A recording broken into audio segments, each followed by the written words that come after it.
Hello YouTube and welcome. Thank you for joining me for another video.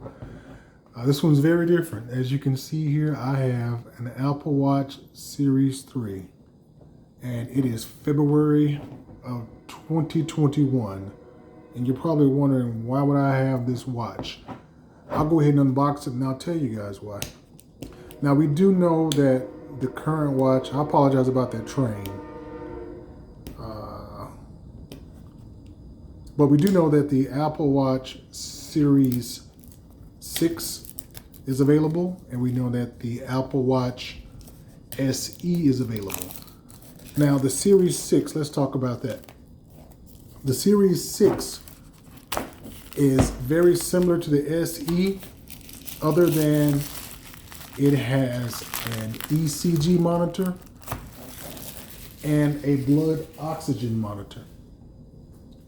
Fun fact about those, both of those are features that Apple has to mark with an asterisk that these are not a replacement for professional equipment, and that these results or these readings that you would get from this are not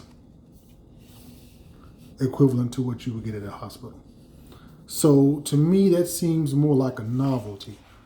You know, you can hit the button and check your blood oxygen, or you could,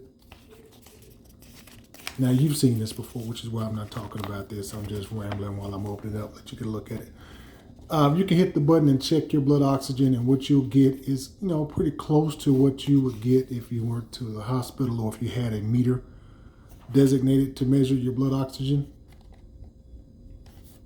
Which to me, like I said, is novelty. There is no need for me to have something that's gonna almost give me what I would get if I had a traditional meter or if I were at the hospital. Now, all the watches that Apple sells currently, that's gonna count for the 3, the 5, if you can find one. How does this thing come out of there? The 3, the 5, if you can find one, the 6, and of course the SE. They do have a function where they will alert you if you have a lower than normal or a higher than normal heart rate, which is fine. I like that. Now, getting to the juice of this video. Why I bought the Series 3. There is not a single feature that I feel like I'm missing with this Series 3 that I would get inside of a Series 6 or a SE version of this watch, other than the screen. And I mean, it gets to the point where you're nitpicking. You're measuring millimeters, 42 versus 44 millimeters, and you're measuring fractions of percentages of screen real estate that are different between this watch and the current watch, when the fact of the matter is, this watch, of course, came out in 2017, but if they're still selling it, Apple is still selling it brand new in 2021, that tells me two things. First off, the newer one isn't much different, because if it was, they wouldn't sell this one. And secondly, and most importantly, this watch is quality. Why would Apple, of all companies, continue to sell a watch for 3 years knowing that it was junk? It's not junk. And the whole Apple now mentality that, you know, everyone has, where if Apple comes out with it, it doesn't matter what I've got to get the new one. That's ridiculous. There's nothing else that we handle or we buy, I should say that. Nothing else that we buy that we use that same mentality. Because if we did, I mean, you'd have to list the things you have to throw away because they came out with a new one. From your car to your home, your TV, your computer.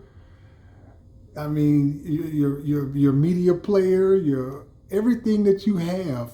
If you had that same mentality that Apple, not that they push, but people have about Apple, you'd be buying something new every month, which is ridiculous. And Apple, speaking of Apple as a company, They have several products that they will make one design for, and that product will sell until the next one comes out. For example, the iMac. That iMac is going to be sold for several years. That design is going to carry over for several years until they release a new one. Same thing with the MacBooks and with the iPads. They're going to constantly release the iPads. I'm sorry for the long delay there. I was listening for the train. They're going to constantly release the iPads, which, is good, but there are several people who have older Apple devices that are able to keep them working for a long time past and several generations come. So you don't have to throw away your old Apple device. And if you're looking for a great watch, and if you're an Apple user, picking up this watch at $199 is a steal.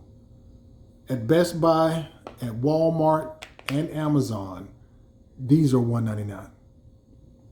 And you're getting a 42 millimeter, which is what I picked up, for $199. And if you want a 38 millimeter, you can get that for $169. So at that price, there aren't too many differences of actual functionality between this watch and any of the new ones that would justify $200 more on that price tag. If you're looking for a watch, the 3 will suit you just fine. You're not missing anything that's actually functional. You get the novelty of having a blood oxygen sensor. Okay, that's neat. You get the novelty of having an ECG monitor. That's great. Those are both novelties.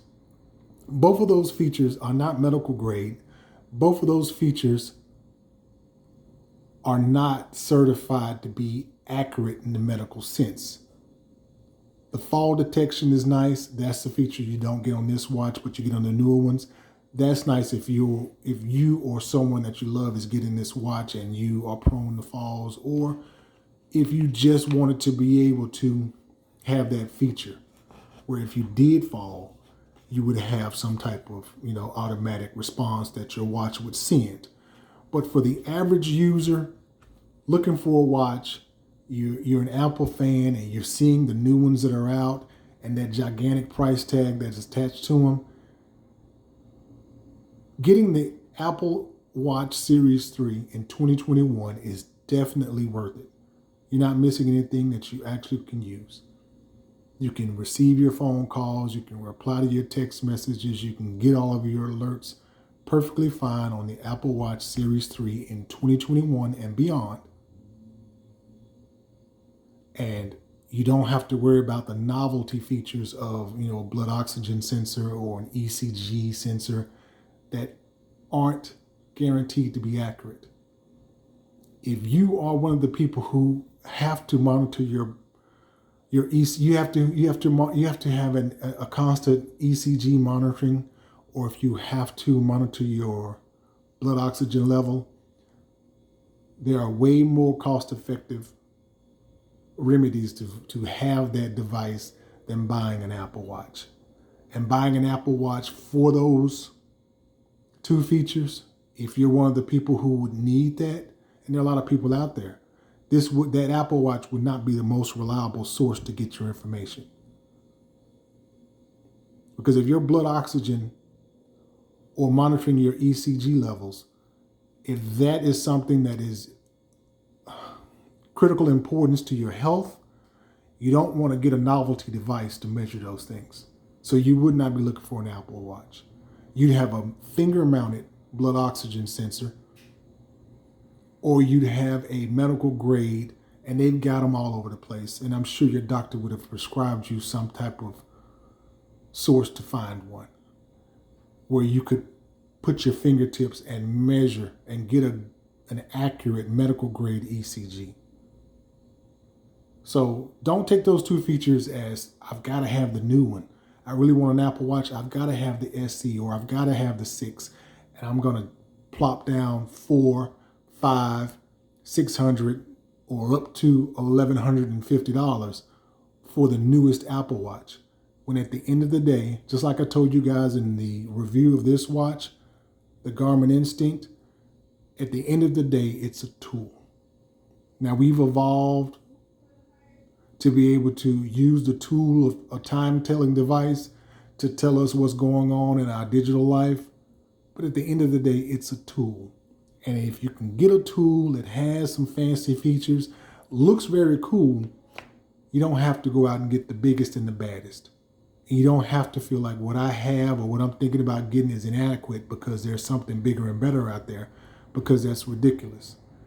If you went by that same logic, you'd have to get rid of your car, your spouse, you have to get rid of your television, your computer, everything that you owned if you had to have the newest when it came out, even though what you have is just fine.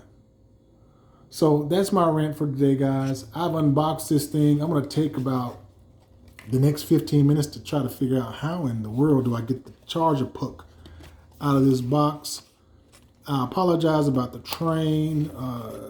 I guess one of the downsides of living in upstate New York, right? You get the train going by all the time. People who know me know that's a big joke. But thank you for watching. Hit that subscribe button. Make sure that you check out my other videos. Like I said, I've got a video on this watch, the Garmin Instinct, and I've got, actually 2 videos on that watch. And I'll be doing more follow-up videos on the Apple Watch Series 3 in 2021 and why I think it is the best deal that you can get. Yeah, it came out in 2017, but if they're still selling it from Apple, that means it's quality. Okay? Don't second guess yourself. Save some money and get something cool at the same time. Hit that like button, subscribe, and I'll see you guys in the next video.